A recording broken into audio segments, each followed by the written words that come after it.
Today we're going to cover the U.S. resuming nuclear testing as Donald Trump is flying home from Asia, how he's not going to actually run a third term, he says. Texas is suing Tylenol. I'll talk more about that too. More news on Ghislaine Maxwell, on also Governor J.B. Pritzker and Halloween in Chicago, a big ask that shouldn't be.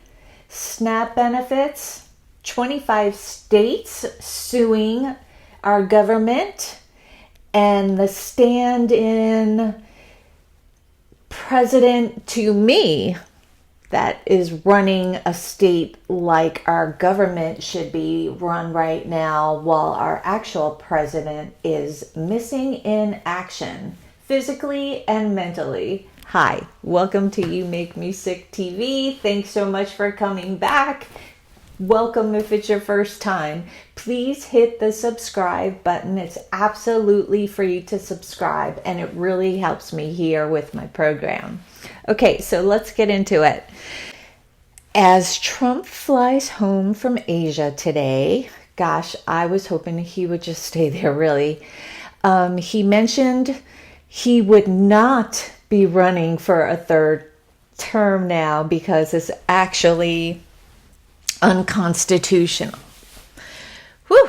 So we could finally breathe about that, although we all know tomorrow he could say he's gonna run again, just like he was saying a few days ago. He goes back and forth on everything at this point. But for today, he doesn't seem to be running a third term. And I'll tell you what my opinion on that is. I think it's because people are actually starting to talk about Governor Newsom being president, Governor Pritzker being president. They're starting to talk about it. So I think Trump's going to have to actually either take it all on or say he's not, so the Republicans could get on their way with who's actually going to come into the forefront for them. I can't wait to see who that is.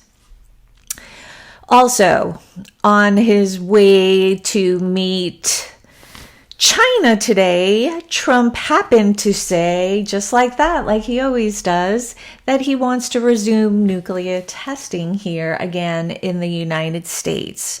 Now, it hasn't been done in a decade, and experts say that the resumption of testing would be a major escalation and could upend the nuclear balance of power. Now, I've read a few things on this. It's very complex. People saying we're first, Russia's second, and China's in for a third as far as nuclear weapons go. But it's more complex than that. There's a lot of things that have to be considered. So you can consider us and Russia kind of tied right now, depending on who has the most and who's been testing and who's got the capabilities. Currently, there's only one place in America that you could actually test a nuke, they're saying, and that's near Las Vegas, Nevada. Good thing Donald Trump totally crapped on their economy by putting tariffs on Canada, so nobody's going to Las Vegas anymore, so maybe less people will be harmed. Also, the specialist said on that to resume nuclear testing would be extremely dangerous and would do more benefit our adversaries than us. Texas is suing Tylenol now because the AG in Texas, Ken Paxton, is saying that they've been hiding the alleged link to autism and endangering Americans. Oh my gosh. That AG is such a dickhead. That dude's corrupt. I went to Dallas recently, and now Dallas has a place in my heart. And the first public official that was brought up to me was Ken Paxton. So I came back to Carolina and I did a deep dive on him, and it's almost like a rabbit hole. He's so corrupted, just like the rest of them.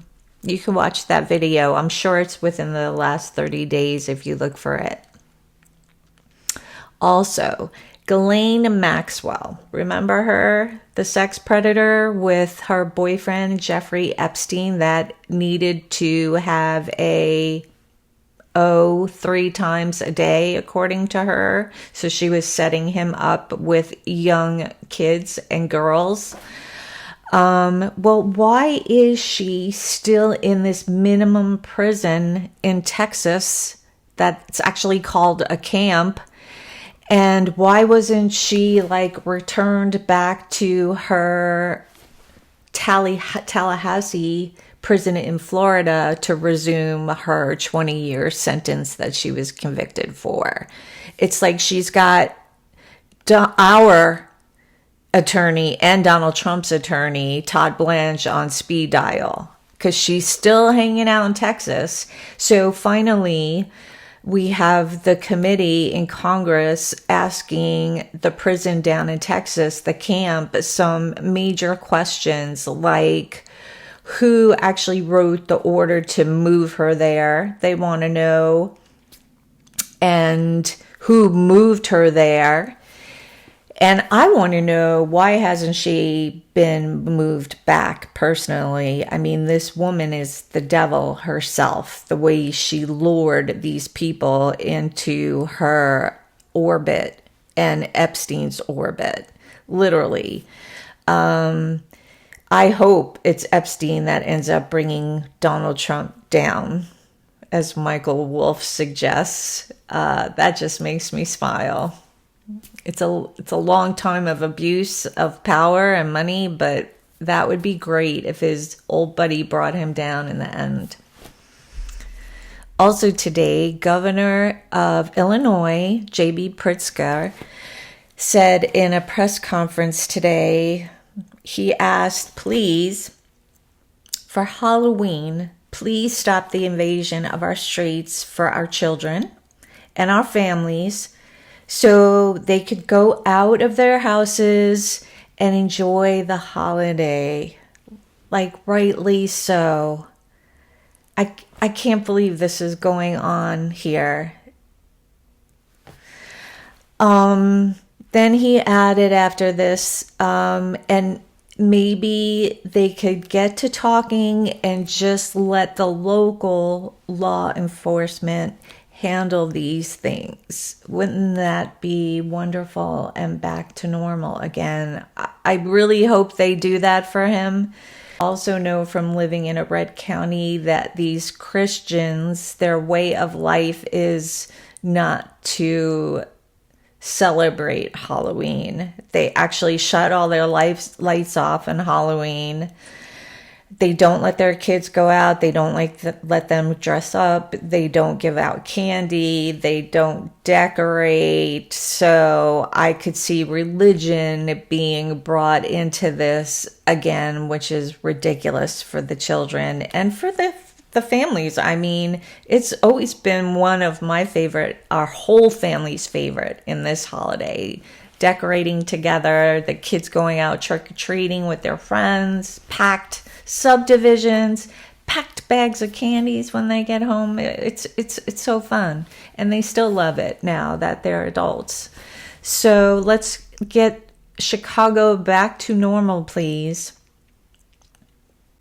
25 states are suing the Trump administration right now over the SNAP food stamp during the shutdown freeze. The states, which include California, New York, Pennsylvania, are asking a federal judge in Massachusetts to order the Department of Agriculture to provide benefits through the SNAP program, which is Supplemental Nutrition Assistance Program for November, including by tapping into a contingency fund to ensure the assistance continues to flow to more than 25 million people living within the range. They argue that the administration's decision to cut off food stamp payments, which are provided to roughly 42 million people nationwide, That's human beings, that's kids, that's adults. It's unlawful and threatens to deprive millions of Americans of essential food benefits that help protect against food insecurity and hunger. Shutting off SNAP benefits, food, will cause deterioration of public health and well-being, state officials wrote in their lawsuit. Ultimately, the states will bear costs associated with many of these harms. The loss of SNAP benefits leads to food insecurity, hunger, and malnutrition, which are associated with numerous negative health outcomes in children, such as poor concentration, decreased cognitive function, fatigue, depression, and behavioral problems. We all know that food is beneficial for everybody's life daily. So this is, again, unthinkable. The unthinkable, the unspeakable is happening in our country now. The White House is so out of touch. Like Trump's daughter, Ivanka, is actually posing in all these beautiful designer dresses like she's Kim Kardashian, literally. And with her kids and her husband, like they're on vacation, saying they're having a blast. Meanwhile, as one of the news, Democracy Now! Said, people in Ukraine, their kids are actually getting blasted while you're having a blast. So either they're really out of touch what's going on in our country and the world, or they really just don't care that children are dying in Ukraine and in Gaza. The good news is, for me, is so refreshing to see a stand-in person for president while ours have been MIA, missing in action, in Asia physically and mentally since he's been sworn in. California Governor Gavin Newsom, in case you haven't heard his name yet, he is a doer. I mean, he was the first one to be invaded by our country, by our troops, and he's been like setting the precedents for Chicago, Washington, D.C., and helping out Portland, and everybody's been helping each other out. But he was like the first one hit. And he was super prepared for Trump to be president. He set up so many things in place, he said, before, just in case he won, and after he won, before he got sworn in. But he did not, I think, see this coming. So I think he's been handling it really well.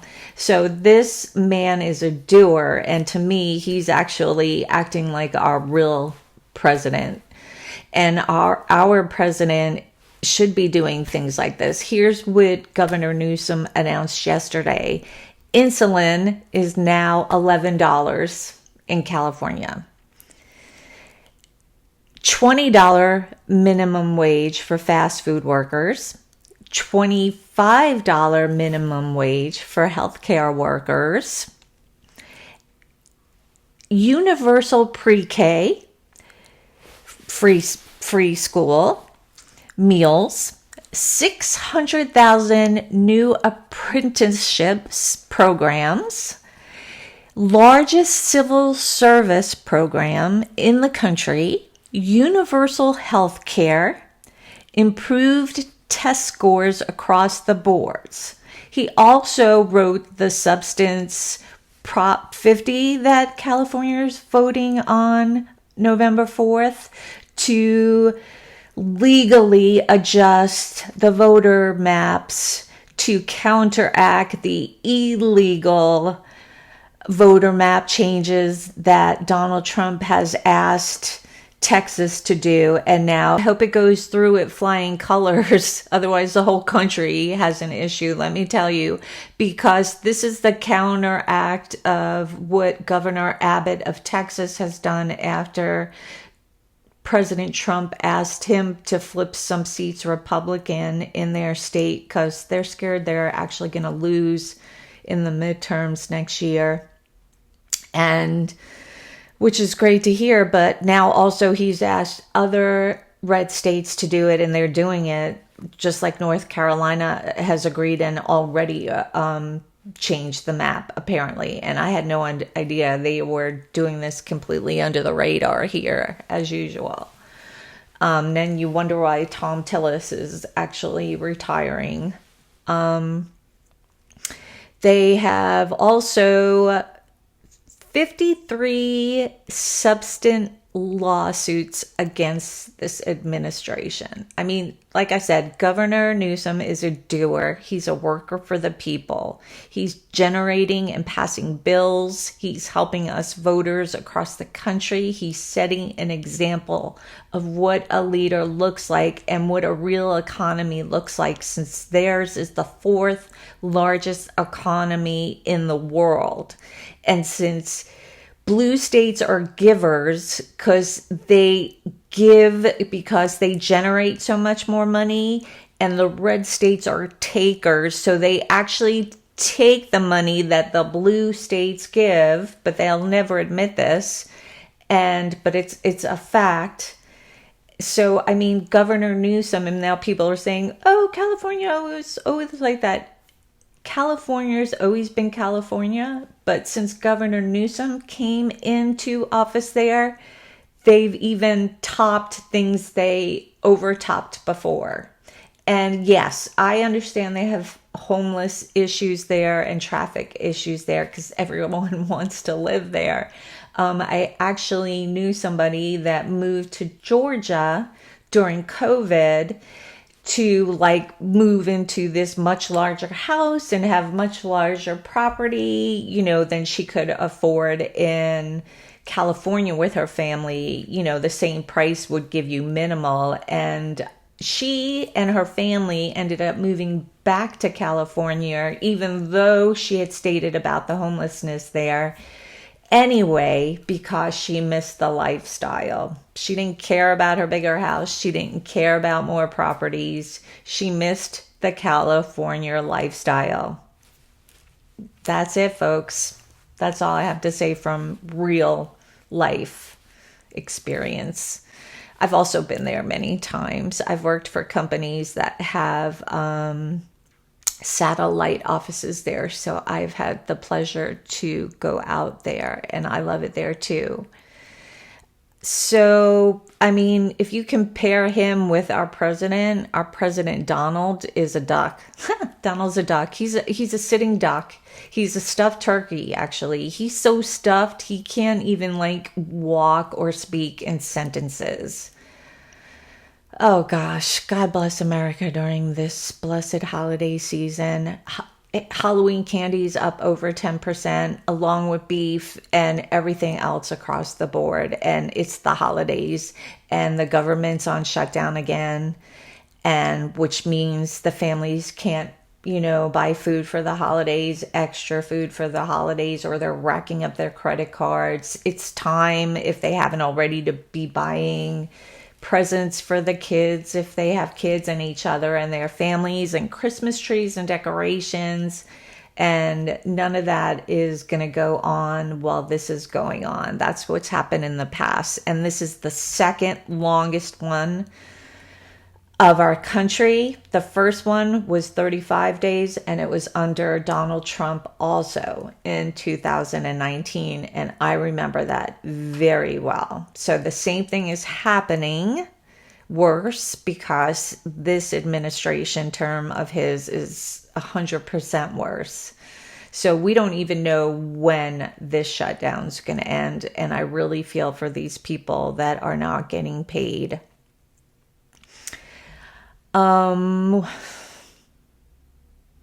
Actually, a little bit, maybe glimmery, little shine from the Supreme Justice. Amy Coney Barrett actually sent out a letter to both sides of this case that was pushed up in a shadow docket, of course, to the Supreme Court so Trump can get his way. Speaking of speed dial, he's got the Supreme Court on speed dial when things don't go his way. And because Illinois, Chicago, is trying to keep the troops, the National Guard, not being deployed there. I mean, from what I understand and seen, they're already there. We know ICE is there and they're doing ugly things, and the judges in Chicago are taking care of that. And because they're putting a stop and holding ICE accountable, Trump's trying to get the Texas National Guard that he had deployed to Chicago a few weeks ago going also, and the Illinois judge stopped that as well. So what he's trying to do is push through that so he can have his way again. So he hit his speed dial, calls up the Supreme Court, SCOTUS for short, and now they're doing a shadow docket on it. So far, like over the summer, he did this all summer, and the Supreme Court most of the time would just come back out and without any debate, just say, yep, Donald Trump, until we get to it. Yes, yes. So this time, since they've came back in session at the beginning of this month, they're officially in for the year and working again. They've actually been sitting on this one and debating it, I guess, because they haven't given an answer to him yet. And now with this coming out today, it looks like it won't be till mid-November until something gets decided on this. And this might be a glimmer of hope for us people that put life and humanity over money and globbing billionaires.